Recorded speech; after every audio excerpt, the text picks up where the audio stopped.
Ordinary life does not interest me. I seek only the high moments. I am in accord with the surrealists, searching for the marvelous.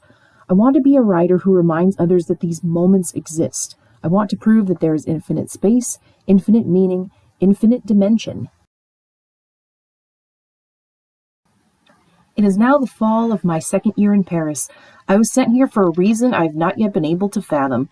I have no money, no resources, no hopes. I am the happiest man alive. A year ago, 6 months ago, I thought that I was an artist. I no longer think about it. I am.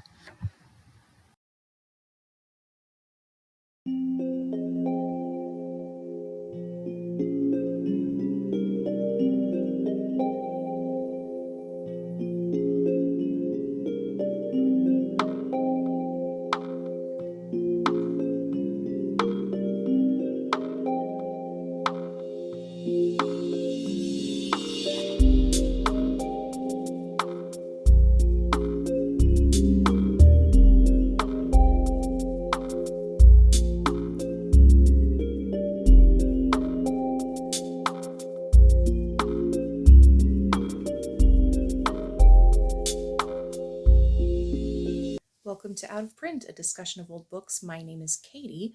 Today I'm talking about two infamous writers, lovers, and lifelong friends, Anais Nin and Henry Miller.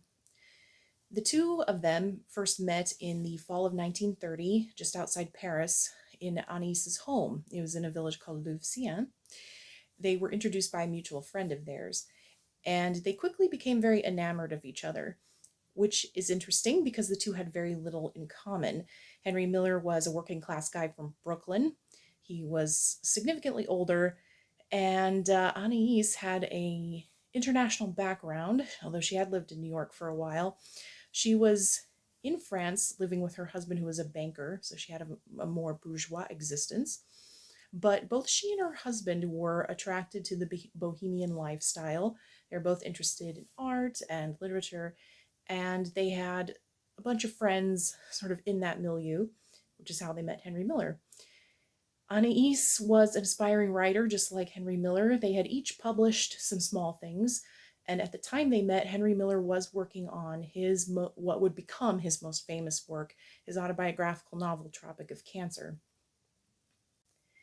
Despite the fact that they were very different writers and had very different interests in what they were writing, they were very encouraging of each other's work, and they did tend to fight kind of a lot about what they considered worthy of writing.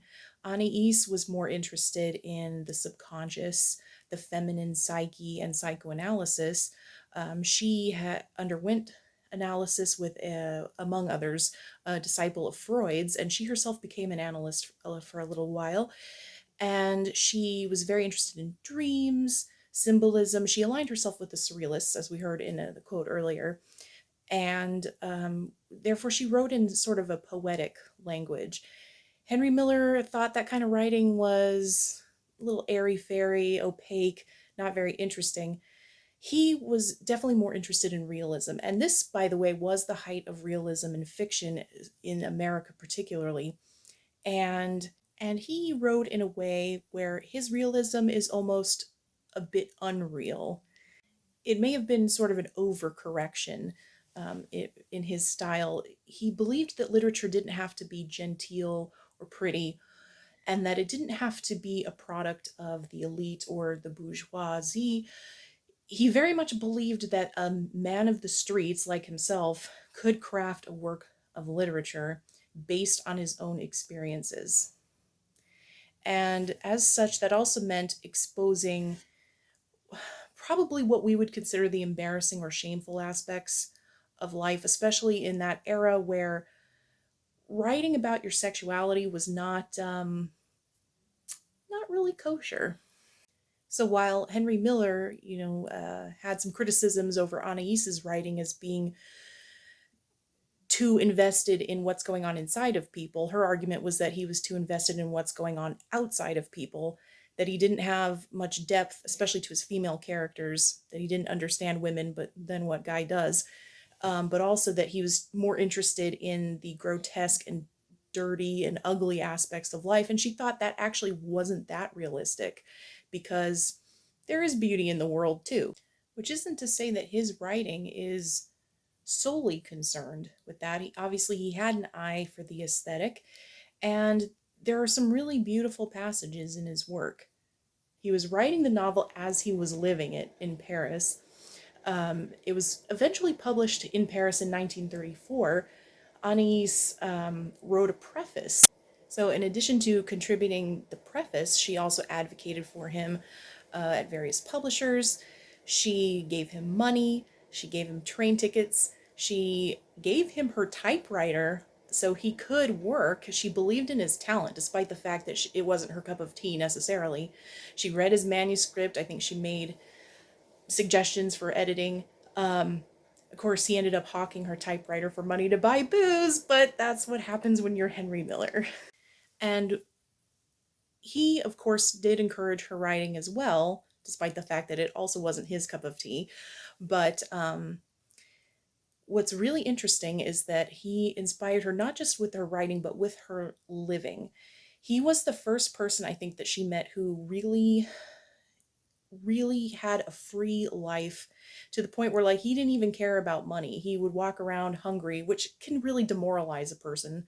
But it was all sort of fodder for his book.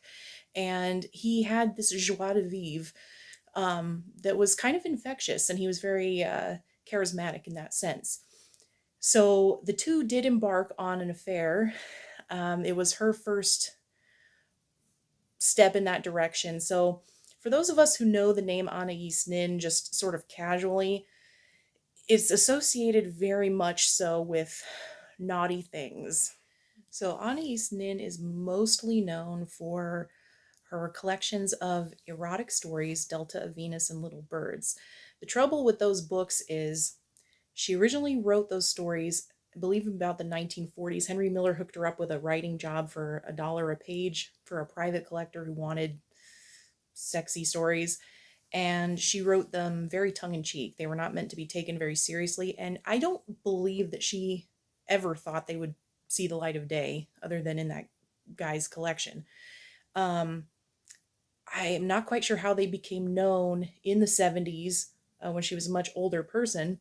But Delta Venus was, I think, about to be published when she was ill and dying, and it ended up becoming the only bestseller she ever had. And I think that would have been kind of a bitter thing for her because she tried for so long to have her work be acknowledged. Little Birds is published posthumously, and they are very much rewritten and reshaped by male publishers. So it's not the greatest thing to tie her writerly reputation to, but it's unfortunately what she's most known for.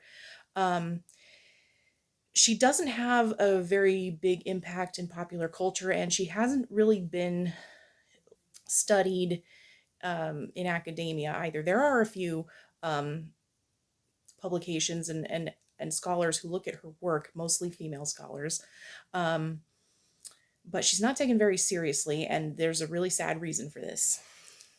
Most people do not want to wade into the weeds of her life, um, in especially in an era where it's becoming harder and harder for us to separate the art from the artist.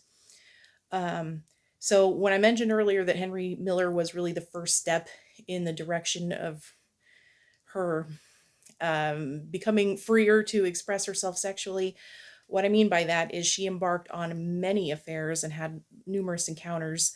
I won't go into particular details because all this information is out there. But it became known many years after she had died that there were some things that she did that she left out of her published diary. So, to backtrack a little bit, um, in the 1960s, two things really happened. Henry Miller's Tropic of Cancer was allowed to be published in the US for the first time. It had been banned in the US for 30 years because it was deemed obscene. So he was seen by the 60s generation as sort of this First Amendment hero. And despite the fact that he was now a very old man, he became a swinging 60s icon. Anais Nin had been trying pretty much her entire life up to that point to publish her monumental diary. That's what she wanted to be known for. And She had been rejected by publishers for many years with this diary because many of them told her, we can't publish this, it's too explicit. So finally, she realized, though, that she could publish it if she took a bunch of stuff out of it and rewrote a lot of it, because now that Henry Miller was famous, she had all this stuff to say about Henry Miller in her diaries, as well as some other big figures who had since become interesting to young people. And so she knew there was a historical interest as well. So her diary finally being published was that second big thing to happen.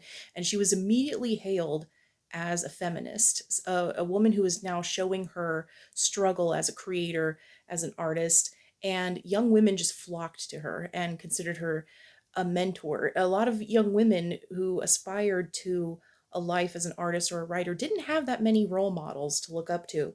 And she was, I can't even exaggerate how beloved she was in a lot of these circles.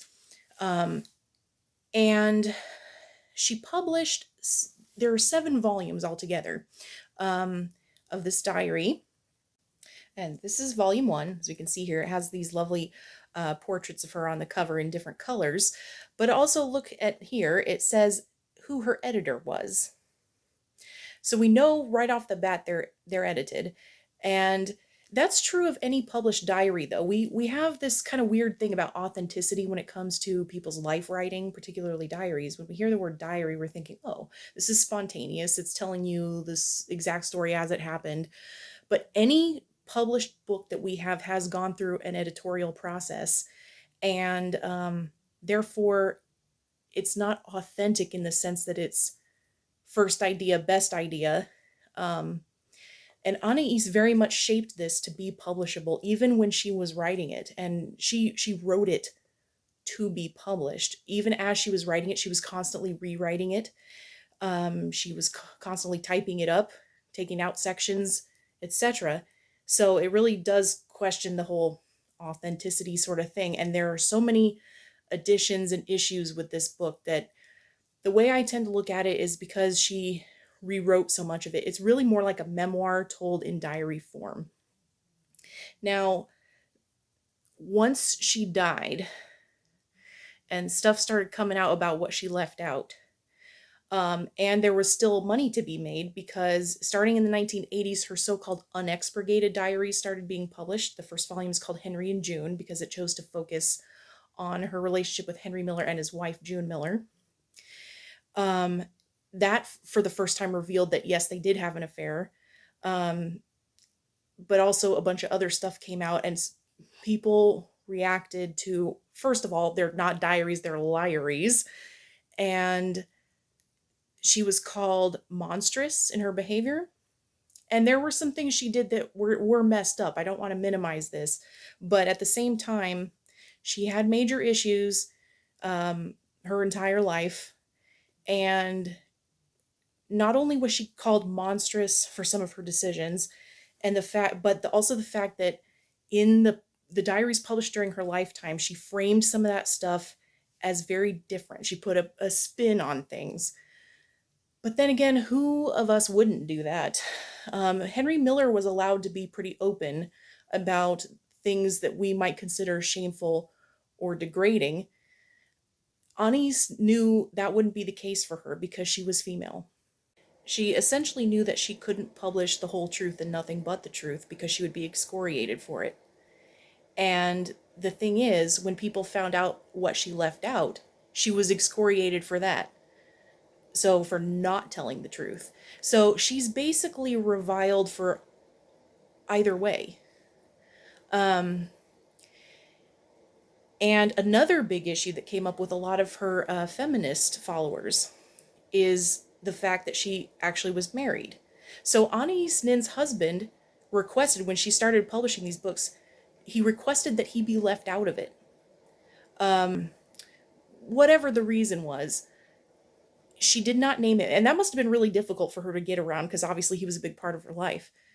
And so a lot of these young women who had admired her so much realized, oh my gosh, she's being supported while she's pursuing, this right. Her diary makes it seem like she's an independent woman. But all this time she's been supported by a man. I'm so disillusioned. Well, those readers were not very astute, because in the introduction to this book, it mentions she was married. And in subsequent diary editions, she does mention my husband on occasion. Um, that's actually where the money was coming from to not only support her, but the money that was supporting Henry Miller, as he was running around writing Tropic of Cancer.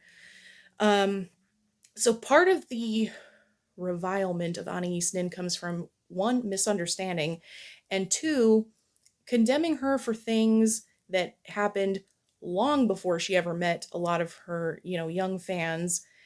And that sort of double-edged sword that a lot of women have had to deal with, like, damned if you do, damned if you don't. Again, Henry Miller, though his book was banned in the US, he was a hero. Anais was a liar. But ultimately, all of this stuff, all of these arguments, all of the issues of authenticity, of telling the truth, of yada, yada, yada, almost all of that doesn't matter in the grand scheme of things, because these books are so good.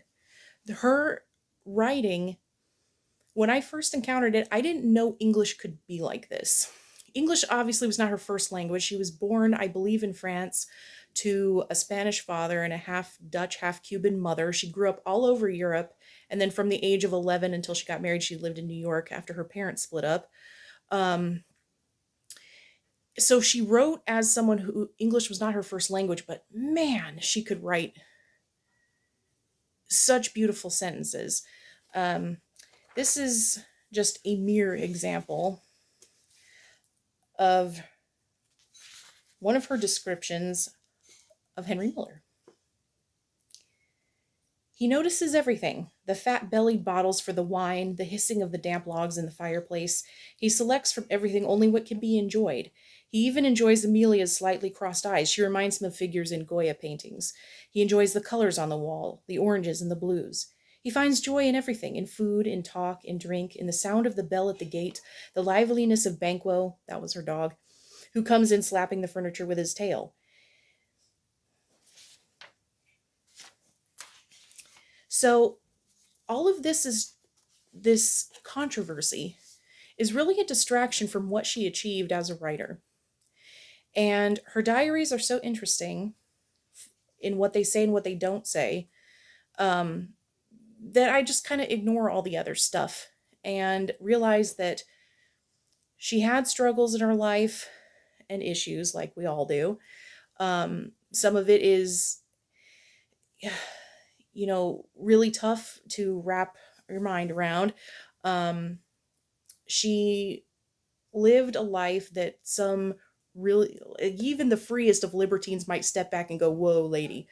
Um, but the judgmentalism that she's endured from the very beginning of her life, and now even posthumously, it's the same judgmentalism. And it's very sad in a way, because it distracts from all the good. And she did have some really good aspects to her character as well. Like I said, there were some bad things. Um, but she was extremely generous to other writers, not just Henry Miller, but many writers throughout the years, because she knew what it was like to admire a writer and be dismissed by them. And she vowed never to do that. She mentored so many writers, even when she was older and sick. She had a cadre of young writers who adored her.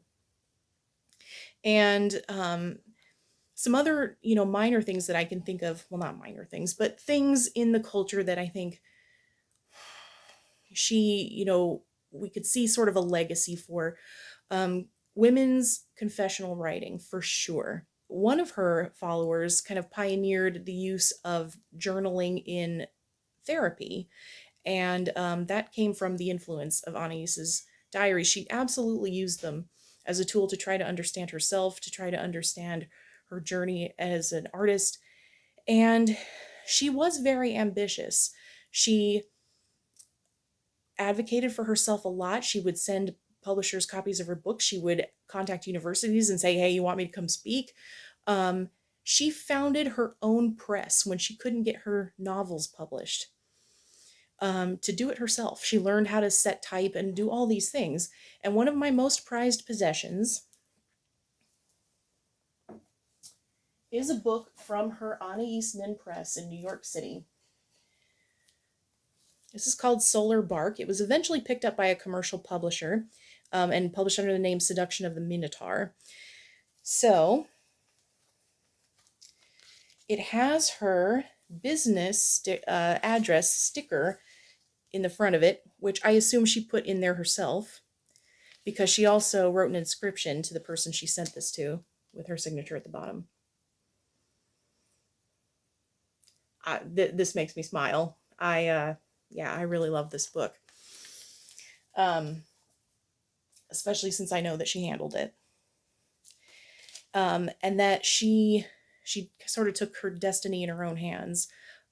She obviously had to make a lot of compromises to get her diary published, and she's, I think, been seen as a little selfish for all that ambition. So I definitely recommend her diary as probably the best thing she wrote. She did write a lot of novels as well. She was a fan of Proust and sort of had the idea to write a series of stories that all connected into one large story. That's a very French thing, I think, and it didn't go so well with American publishers. Jack Kerouac tried to do the same thing, and his publishers were like, no, these need to be separate novels.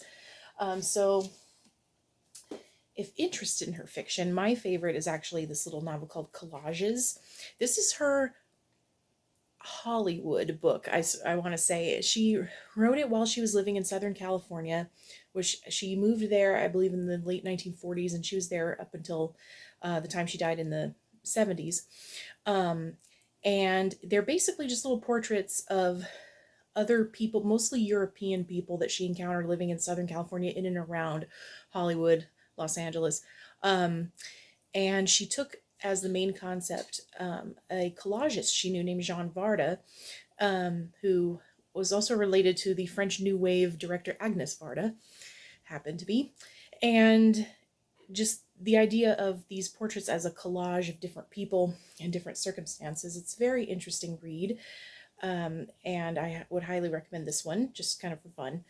Um, in terms of Henry Miller, I actually can't show you my reading copy of Tropic of Cancer because my video might get blocked. It's the cover is a little risque. I do, however, have a very interesting first edition. It's a fifth printing, I want to say, so not a first printing.